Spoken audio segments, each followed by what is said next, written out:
Assalamualaikum warahmatullahi wabarakatuh. Saya Nofriza Widiantini dari kelas 1 Manajemen semester 6 Universitas Muhammadiyah Tangerang. Di video ini saya akan menjelaskan materi yang ada di buku teori pengambilan keputusan bab 11 dan bab 12. Sebelum saya menjelaskan materi bab 11 dan 12, saya akan memperkenalkan bukunya terlebih dahulu. Ini adalah buku teori dan praktik pengambilan keputusan yang ditulis sendiri oleh Bapak Dr. Hamdani, STMF, SHK. Beliau adalah salah satu dosen di Universitas Muhammadiyah Tangerang. Buku ini berisikan 12 bab tentang teori-teori pengambilan keputusan di suatu perusahaan. Tapi di video ini saya akan menjelaskan bab 11 dan bab 12 saja. Langsung saja mari saya jelaskan bab 11 dan bab 12-nya.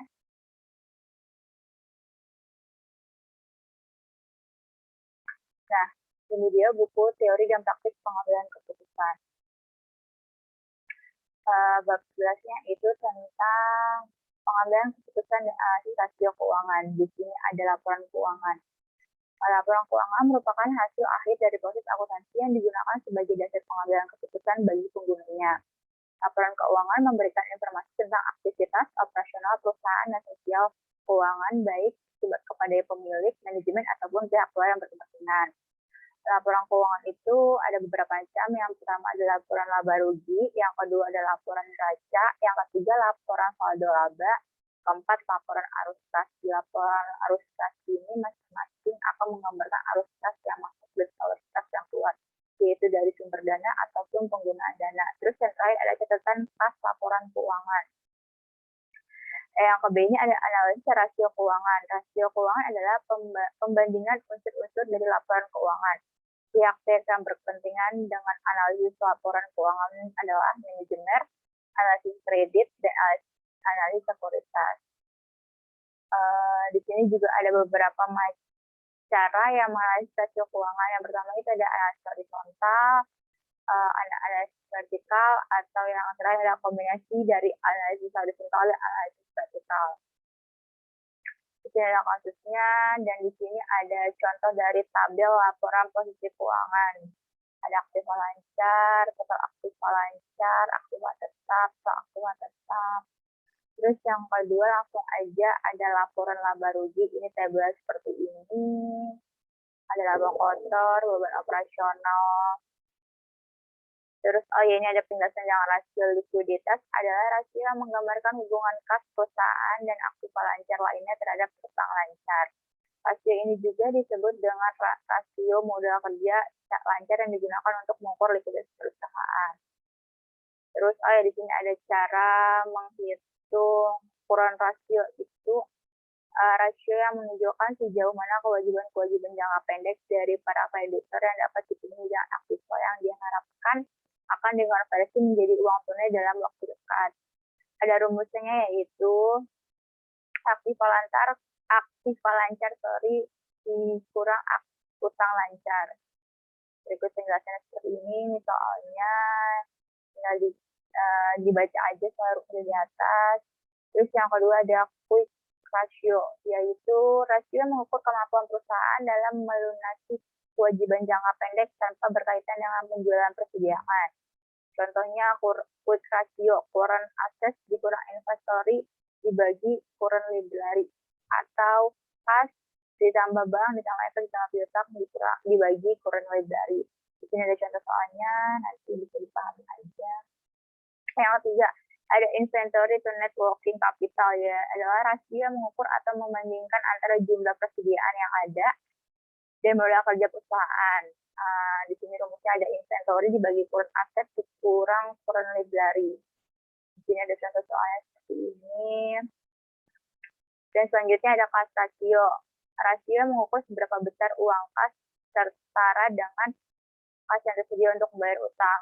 Rumusnya kas rasio, kas or kas equivalent dikular current liability. Ini contohnya seperti ini. Dan rasio solvabilitas. Rasio yang digunakan untuk mengukur sejauh mana aktivitas perusahaan dibiayai dengan utang untuk mendanai usahanya. Perusahaan yang memiliki sumber dana yang berasal dari pinjaman modal sendiri. Keuntungan mengetahui rasio adalah yang pertama dapat menilai kemampuan posisi perusahaan terhadap kewajiban kepada pihak lain. memiliki kemampuan perusahaan memenuhi kewajiban yang tetap, dan mengetahui keseimbangan antara nilai aktiva khusus, aktiva tetap dengan modal. Hasil rasio yang termasuk dalam leverage ratio adalah sebagai berikut. Yang pertama, debt to asset ratio atau debit ratio. Ada rumusnya, yaitu total debt dibagi total aset. Terus, nah ini contoh soalnya. Yang kedua itu ada debt to equity ratio. Rumusnya adalah total utang dibagi equity. Begini ya pengerjaannya. Ada long term debt to equity ratio. Rumusnya long term debt dibagi equity. Ini cara penyelesaiannya, dan ada current liability to net to net worth, sorry. Itu rumusnya current liability kurang equity dibagi equity, sorry. Begini cara pengerjaannya. Terus ada rasio aktivitas. Rasio aktivitas itu yang termasuk dalam rasio aktivitas adalah yang pertama, perputaran piutang. Perputaran piutang rasio yang digunakan untuk mengukur seberapa lama penagihan utang selama satu periode. Nah, itu di sini ada rumusnya, yaitu penjualan kredit dibagi rata-rata piutang. Di sini ada penjelasannya juga seperti ini. Terus masih ada lagi perputaran persediaan, inventory turnover. Di sini rumusnya adalah harga pokok penjualan dibagi rata-rata persediaan. Terus ada lagi, working capital turnover. Menghitung rasio ini dapat digunakan rumus net sales dibagi working capital. Ini dari pengerjaannya. Dan ada fixed asset turnover. Rasio yang digunakan untuk mengukur seberapa efektif perusahaan menggunakan aset pabrik serta peralatannya. Rumusnya adalah sales dibagi total fixed asset. Lalu ada asset turnover ratio. Ini rumusnya sales dibagi total aset. Ini pengerjaannya. Dan rasio probabilitas. Rasio-rasio probabilitas terdiri dari net profit margin. Ada rumusnya juga, net profit margin sama dengan net profit after tax dibagi net sales. Berikut cara pengerjaannya, dimasukkan nomornya, dikurangi yang begini hasilnya.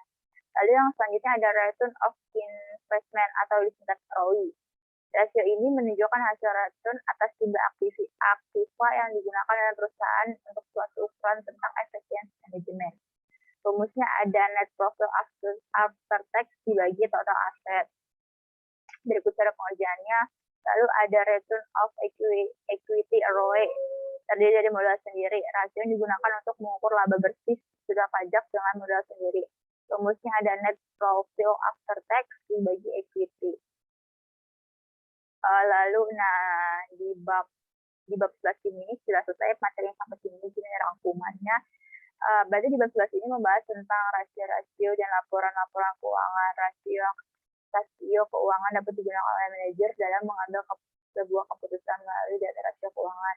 Manajer dapat memprediksikan kemajuan dan pembangunan perusahaan di masa sekarang dan di masa yang akan datang. Beberapa cara yang dapat dipakai analisa peluang keuangan diantaranya ada analisa horizontal, analisa vertikal, dan kombinasi di antara keduanya. Adapun rasio keuangan yang dipakai dalam menganalisis laporan keuangan seperti rasio likuiditas, rasio solvabilitas, rasio aktivitas, dan rasio profitabilitas. Oke, lanjut saja kita ke bab 12. Bab 12 sudah selesai sampai sini. Hasil latihan. Bab 12-nya materinya tentang kasus dalam pengambilan keputusan. Tujuan pembelajaran bab 12 ini adalah untuk memahami berbagai macam kasus terkait dengan pengambilan keputusan. Menganalisis dan menilai setiap pengambilan keputusan, memberikan tanggapan dan solusi dari setiap keputusan telah diambil. Ada beberapa banyak kasus di materi ini, tapi yang terutama yang pertama, ada diperkirakan pada tahun 2030 sebanyak 375 juta pekerja akan digantikan oleh mesin. Sebuah studi yang dilakukan oleh McKinsey Global Institute menanyakan bahwa sebanyak 375 pekerjaan akan digantikan oleh mesin pada tahun 2030. Pekerjaan yang akan rentan digantikan oleh otomatis termasuk pekerjaan fisik dalam lingkungan yang diprediksi. Agar tak tergantikan mesin, para pekerja harus memberikan pelatihan ulang pada bidang yang berbeda. Namun, pemerintah akan korporasi juga dibanding harus memastikan transisi yang mulus. Ada penjelasan yang B, inilah kinerja PT Modern Tradisional. PT Modern Tradisional Tbk Mandiri menjalankan usaha di bidang perdagangan produksi industrial imaging. seperti peralatan medis, grafis art, dan solusi dokumen. Lalu PT Modern Travel Indonesia anak usaha mengembangkan jaringan bisnis di bidang konversor melalui gerai warabala digital plan. Oke, semakin banyak perkembangan yang teknologi yang ada, mungkin jasa manusia tidak dibutuhkan lagi. Karena sudah banyak orang pintar yang membuat mesin menggantikan posisi manusia. Selanjut lagi di sini ada 5 negara pemasok beras terbesar dari produk Indonesia. Aktivitas penjualan beras impor dari sebuah kapal saat tiba di Pelabuhan Tanjung Priok, Jakarta Kamis tanggal 12 sekitar 27.000 ton beras tersebut didatangkan dari Vietnam untuk menjaga kestabilan beras internasional. Kementerian Perdagangan mencatat impor beras Indonesia di negara lain mencapai 351,60 juta US dollar atau sekitar 4,78 triliun sepanjang 2015. Dari negara.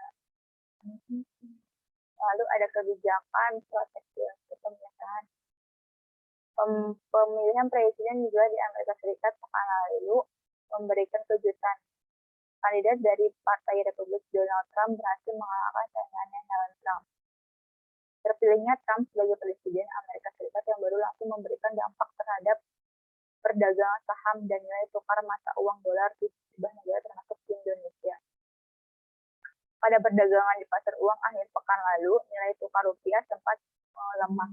Posisi 13.800 sebelumnya akhirnya Bank Indonesia melakukan investasi di pasar uang untuk menjaga nilai tukar rupiah yang pasar lebih tinggi. Lalu ada yang terakhir ada raksasa sombong. Nokia yang menyebut Android sebagai siswa merah yang mudah dicegat dan mati. Arogansi dan rasa percaya diri yang berlebihan membuat Nokia terjebak dalam innovator dilema. Sejarah mencatat yang kemudian mati justru Nokia ternyata kaku dan kesunyian yang perih. Kodak menyebut kamera digital hanyalah tren saat, dan kamera produksi mereka akan terus bertahan. Kodak terjebak halusinasi di inovator dilema yang akut. Akibatnya ruangan itu menjadi pengap dan raga. Dan ada Pizza Hut terus-menerus mengenalkan menu baru setiap 6 bulan sekali. Facebook dan Bukalapak juga selalu melakukan evaluasi. Nokia Collab dihantam oleh iPhone pada tahun 2013. Seiring berkembangnya waktu, gadget-gadget atau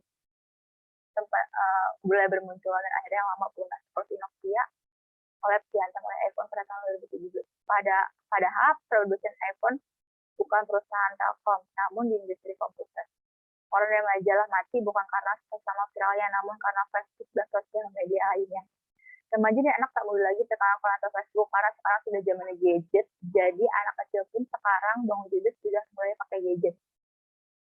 Televisi RCTI seperti Transvisi, SCTV akan collab karena persaingan sama pemain industri yang sama, tetapi makhluk alih bernama YouTube. Sekarang orang jarang banget nge-TV karena sudah ada YouTube di handphone. Di Amerika jumlah pemirsa televisi di kalangan anak muda dan remaja menurun drastis dan semua beralih ke YouTube. Ini juga akan terjadi di tanah air. Industri taksi seperti Bluebird goyah bukan karena persaingan sama taksi, namun layanan taksi independen berbasis aplikasi seperti Gojek atau Grab, gitu kan. Di banyak negara perusahaan yang konvensional di Uber atau dan kini Toyota, BMW, dan Mercedes-Benz takut bukan karena persaingan sama mereka, namun kehadiran Tesla yang telah di mana tiba-tiba melakukan inovasi radikal dengan produk mobil berbasis elektrik dengan teknologi mobil tanpa sopir atau otonom. Manusia yang dapat segera beradaptasi dengan perubahan keadilan lingkungan, maka dia akan survive. Jika tidak ada beradaptasi perubahan, maka mereka akan tersingkir dan punah dari lingkungannya.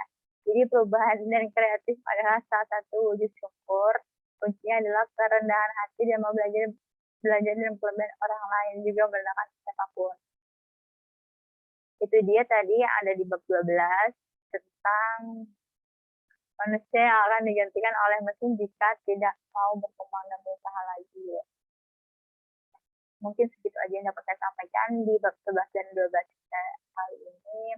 Kurang lebihnya saya minta mohon maaf. Wabillahi wal hidayah. Wassalamualaikum warahmatullahi wabarakatuh.